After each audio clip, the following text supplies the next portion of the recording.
আসসালামু আলাইকুম ওয়া রাহমাতুল্লাহি ওয়া বারাকাতুহু। বরাবরের মতো আবার একটি নতুন ভিডিও দেখার জন্য আপনাদের সবাইকে ওয়েলকাম জানাচ্ছি। আজকে আমার ছেলের বার্থডে ব্লগ শেয়ার করব। তো আমার ছেলের বার্থডেতে আমি এই কেকটা বানিয়েছিলাম, তো খুবই ঝটপট ভাবে, আর যেদিন বার্থডে সেদিন রাত্রে 10টার দিকে বানিয়েছি, যেটা সত্যি কথা। মানে আমার কেকটা বানাতে বানাতে 10টা বেজে গিয়েছিল। তো কেক বানানোর জন্য এখানে কি কি উপকরণ নিলাম একটু বলে দিই। আমি এখানে নিয়েছি 1/4 কাপ ময়দা, 1/3 কাপ কর্নফ্লাওয়ার, 1/4 টিস্পুন পরিমাণ বেকিং পাউডার, 2/4 কাপ নিয়েছি হচ্ছে চিনি।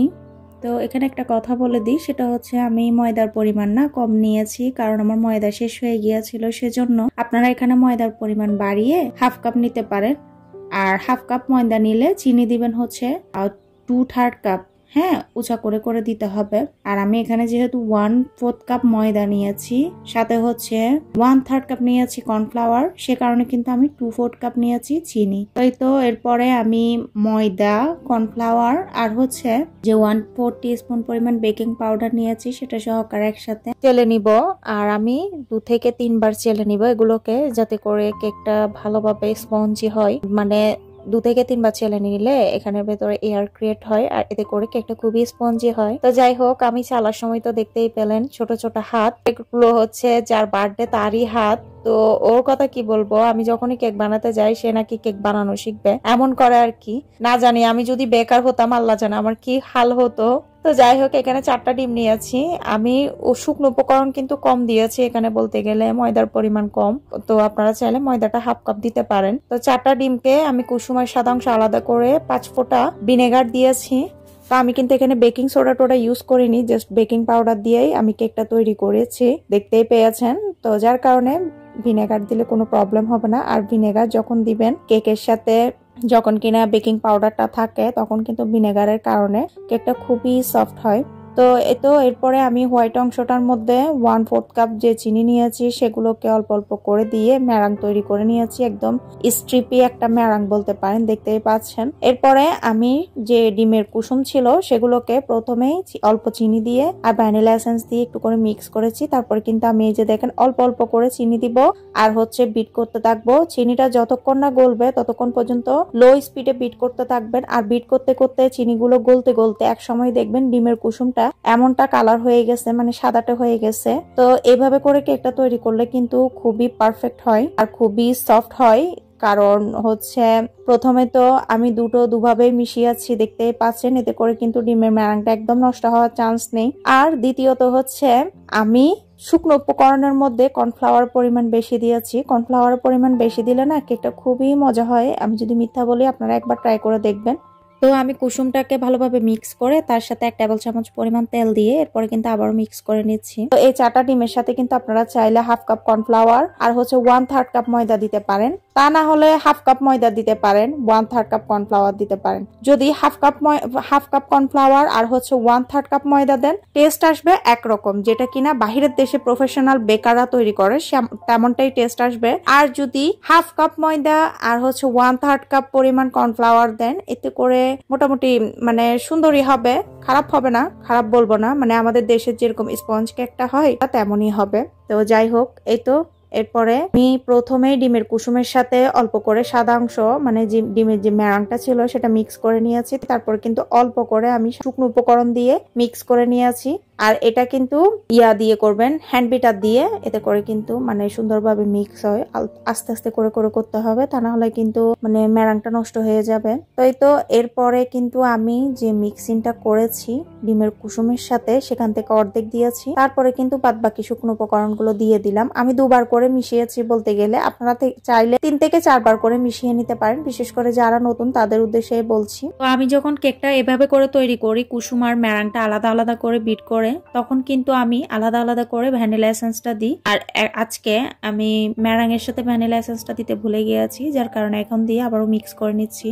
আর আমি যখন আলাদা আলাদা করে দিই তখন কিন্তু 1 চা চামচ বা 1.5 চা চামচ করে করে 2 থেকে 2.5 চা চামচ পরিমাণ দিই। কারণ হচ্ছে আমার যে ভ্যানিলা এসেন্সটা এত বেশি স্ট্রং না। আপনাদের ভ্যানিলা এসেন্সটা যদি স্ট্রং হয় তাহলে কিন্তু অবশ্যই বুঝে শুনে দিবেন, এতে করে হবে। তাই তো এরপরে আমি কিভাবে মিশাচ্ছি একটু করে খেয়াল করে দেখবেন। তো অনেকে ভাবতে পারেন আমি হয়তোবা মানে একই জিনিসে কেন সবসময় কেক তৈরি করি। আসলে কেকের কিছু নিয়ম আছে যেটা আমি এখন বিশেষ করে ফিল করি। সেটা হচ্ছে আপনি যদি ছড়ানো বাটির মধ্যে ডিমের ফোমটা বা ম্যারাংটা বিট করতে যান, এতে করে না অনেকক্ষণ সময় লাগে। আর দ্বিতীয়ত অনেক সময় দেখা যায় মানে ম্যারাংটা নষ্ট হয়ে যায়। তো যদি এমন গর্ত সিস্টেমের সব সময় চেষ্টা করবেন ডিমের ম্যারাং তৈরি করার সময় গর্ত সিস্টেমের বাটি বা বোল নেওয়ার জন্য, এতে করে কিন্তু আপনার ডিমের ম্যারাংটা খুব তাড়াতাড়ি ফোম হয়ে যায়। আর দ্বিতীয়ত হচ্ছে নষ্ট হওয়ার চান্সেস থাকে না, মানে ওভারবিট হয় না আর কি। এতে করে কিন্তু খুবই সুন্দরভাবে কেক আপনার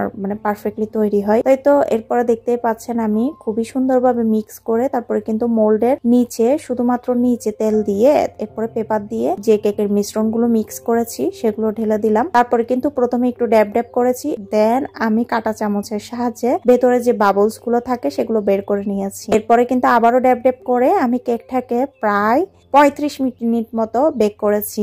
আর বেক করেছি উপরের দিকে আমি সব সময় দেখতেই পান যে সিলভারের ঢাকনা দিয়ে বেক করি, এতে করে কিন্তু আমার কেকের উপরে না অনেক সুন্দর কালার আসে। এটা হোক স্পঞ্জ কেক, হোক কটন কেক, হোক বা পাউন্ড কেক। তো দেখতেই পাচ্ছেন খুবই সুন্দরভাবে তৈরি হয়ে গেছে। এই কেকটা কিন্তু খুবই স্পঞ্জি, দেন হচ্ছে খুবই সফট আর নরম তুলতুলে একটা কেক। তো এই তো এরপরে আমি উপরে প্রথমে নিচের দুভাগ করে কেটেছি, তারপরে কিন্তু এক লেয়ার দিয়ে তারপরে কিন্তু আমি এটাকে কি বলা হয় ঘন করে দুধ দিয়েছি। দুধের সাথে অল্প চিনি দিয়েছি, বেশি দিইনি, কারণ বেশি চিনি দিলে কিন্তু মিষ্টি বেশি হয়ে যাবে।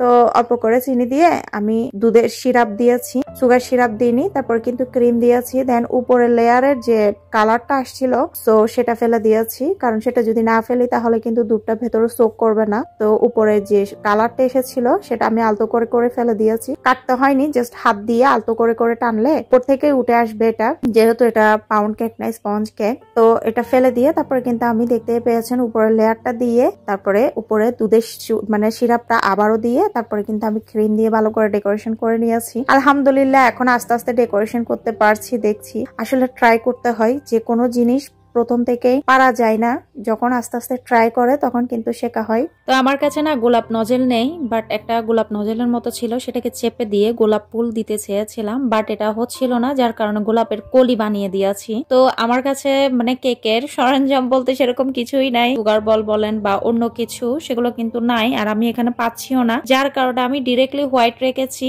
আর হচ্ছে উপরের দিকে একটু জাফরান দিয়েছি যাতে করে দেখতে সুন্দর লাগে। আপনাদের কাছে কেমন লাগলো অবশ্যই কিন্তু কমেন্ট করে জানাতে ভুলবেন না। To you, happy birthday to you, happy birthday to you, happy birthday dear Jayan, happy birthday to you.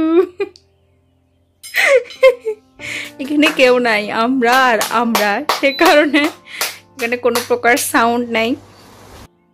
তো এই তো হ্যাপি বার্থডে লেখা যে স্ট্যান্ড ছিল আমার কাছে সেটা বসিয়ে দিয়েছি।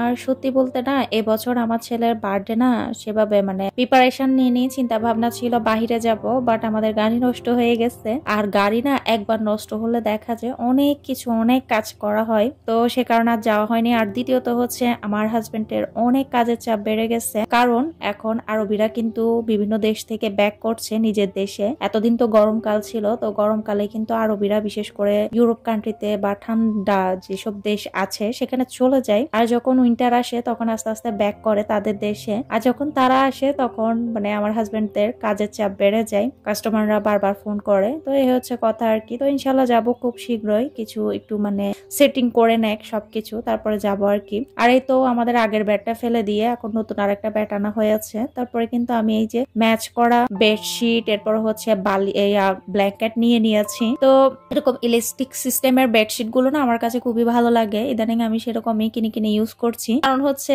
সেগুলো বিছালে বেডের মধ্যে খুবই সুবিধা, বারবার বেডশিট ঠিক করতে হয় না। আর আমার বাসায় আমার ছেলে তো করেই বেডশিট অগোছালো, তার সাথে তার বাবাও আরো বেশি, যখনই মানে বসবে একেবারে মানে সবকিছু তলা করে কিছুই রাখে না। তো এতে করে আমার খুবই বিরক্ত লাগে। আর যে না ঘরের কাজ করি আমরা যারা করি বিশেষ করে তারাই বুঝতে পারি যে এইগুলো কতটা প্যারার বিষয়। আসলে মন চায় আমরা মেয়েরা ঘর টর গোছ কাজ করে রাখি, বাট বাচ্চা কাচ্চার হচ্ছে হাজবেন্ডরা অগোছালো করে ফেলে, যার কারণে একদম বিরক্ত লাগে। তো যাই হোক এইদিকে আমি আমি কিছুদিন আগে বিশেষ করে রোস্ট করেছিলাম আর হচ্ছে পোলাও করেছিলাম। তাই তো এখানে হচ্ছে তেল দিয়ে পেঁয়াজকে বেরেস্তা করে তার মধ্যে পেঁয়াজ, বাদাম, আদা, রসুন, এরপর হচ্ছে সরিষা, নারকেল দিনই এগুলোকে পেস্ট করে এখানে দিয়ে দিয়েছি। তারপর এগুলোকে ভালো করে কষিয়ে তার মধ্যে কিন্তু আমি রোস্টের মশলা দিয়েছি। তো সবসময় রোস্টের মশলা কিন্তু বাসায় তৈরি করি। এখানে মানে দেশ থেকে আসার সময় দূর থেকে 3টা মেবি এনেছিলাম, এগুলো সব খাওয়া শেষ। আর একটা আছে, সেখান থেকে চিন্তা করলাম একটু ঝটপট করে রান্না করে ফেলি। তো সেজন্য রোস্টের মশলা দিয়েছি, তার সাথে ঘরোয়া কিছু মশলা দিলাম, মানে হচ্ছে একটু লাল মরিচের গুঁড়া দিয়েছি কালারের জন্য, তার সাথে হলুদের গুঁড়া দিয়েছি খুবই অল্প করে, সেটাও কালারের জন্য, তার সাথে দিয়েছি ধনিয়ার গুঁড়া, জিরার গুঁড়া, গরম মশলা এগুলো দিয়ে, আর হচ্ছে গোটা গরম মশলাও দিয়েছি, আর সাথে লবণ, এগুলো দিয়ে ভালো করে কষিয়ে ভেজে রাখা দেশি চিকেন দিয়ে দিয়েছি। এগুলো ছিল দেশি চিকেন। তো আমি মুরগির পিসগুলো একটু বড় বড় করে করেছি, 2টো মুরগি এখানে, একটাকে 4 পিস করেছি, এর বেশি বড় মানে ছোট করিনি, বড় বলছি সরি। তা আসলে ভিডিওতে না ভয়েস দিতে গেলে অনেক ভুল ত্রুটি হয়, কি বলবো, তো দয়া করে সবাই খুবই সুন্দর দৃষ্টিতে দেখবেন। তাই তো এরপরে কষিয়ে আমি চিকেন গুলা দিয়ে একটু কষিয়ে নিয়েছি, তারপরে কিন্তু পরিমাণ মতো পানি দিয়ে ভালো করে মানে কুক করে নিয়েছি। আর দেশি চিকেন কিন্তু রান্না করতে অনেকক্ষণ সময় লাগে। আর রোস্ট রান্নার সময় আমি সবাইকে এটাই বলবো যে দুধটা প্রথমের দিকে দিবেন না, এতে করে মানে বলক উঠে পড়ে যায়। তো এই তো চিকেনটা যখন সেদ্ধ হয়ে গেছে তারপর কিন্তু আমি দুধ দিয়েছি। এরপরে আরো কিছুক্ষণ রান্না করে তারপরে কিন্তু আমি ঘি, ধনিয়া পাতা, কাঁচামরিচ, এরপর হচ্ছে গোলাপ জল, এরপর হচ্ছে কেওড়া জল, এগুলো দিয়ে সুন্দর করে 5 মিনিট মতো রান্না করে নামিয়ে নিয়েছি। আর এই পাশে তৈরি করে নিয়েছি পোলাও। তো রোস্টের সাথে পোলাও তো না হলে আর চলে না, তাই না? আর আমার ছেলে বিরিয়ানি চাই তো রোস্ট আর পোলাওটা বেশি পছন্দ করে, আমার কাছেও ভালো লাগে। আমার হাজবেন্ড দুটোই পছন্দ করে, বিরিয়ানিও পছন্দ করে, রোস্টও আর পোলাও পছন্দ করে। যাই হোক, সুন্দর করে সাজিয়ে গুছিয়ে দিলে কিন্তু খুবই সুন্দর লাগে। তো সবাইকে এদিকে এসে একটাই কথা বলবো, প্লিজ ভিডিওর কোথাও কোনো অংশ ভালো লাগলে যারা নতুন তারা সাবস্ক্রাইব না করলে অবশ্যই চ্যানেলটা সাবস্ক্রাইব করে আমার এই ছোট্ট পরিবারের সদস্য হবেন। সেই সাথে প্লিজ সবাই লাইক না করলে একটু লাইক করে দিবেন। আর এই পাশে দেখেন কাণ্ড, আমাদের বাসায় মানে যেগুলো পাখি আছে সেগুলো খেলনার পাখির সাউন্ড শুনে কতটা ভয় পাচ্ছে। আপনারা শুনতে থাকুন। আমি আজকের মতো বিদায় নিচ্ছি। টাটা, আল্লাহ হাফেজ, থ্যাংকস ফর ওয়াচিং।